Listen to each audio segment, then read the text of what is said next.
தலைவனை பார்த்தீங்களா? வீட்டிலேருந்து கேட்டில் செம்மையாக கெத்தாக வராரா? அது என்னடா சொன்னீங்க? தற்குறியா? ஓ, உங்களுக்கு வந்துட்டு உண்மையான நிலவரத்தை சொல்கிறவன் வந்து தற்குறியா தெரியுமா? அவன் ஐபிஎஸ் படிச்சிருந்தாலும் சரி, இல்லை கூகுள் நிறுவனத்தோட சிஇஓவாக இருந்தாலும் சரி, உடனே தற்குறின்னு முத்திரை குத்துறது. அப்புறம் என்ன சொன்னீங்க? கூட்டமெல்லாம் ஓட்டம் மாறாது. டேய், எங்கடா போனீங்க நீங்களா? இருக்கீங்களா இன்னும்? 234 வேண்டாம், 100 100 வேண்டாம், 50 50 வேண்டாம், 30 10 சீட். நான் அரசியலே பேச மாட்டேன். தாவேகா தனி.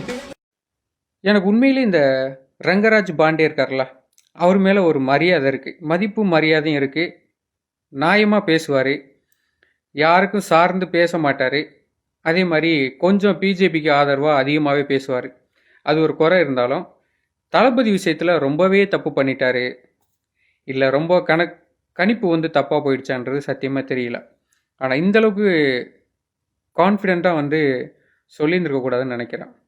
இவ்வளோ தெளிவாக இருந்த ஒரு மனுஷன் அவர் என்ன சொன்னார்? 10 சீட்டு கூட 10 சீட்டு எடுத்துட்டோம், நான் அரசியலை பற்றி பேச மாட்டேன் அப்படின்னு சொன்னார்.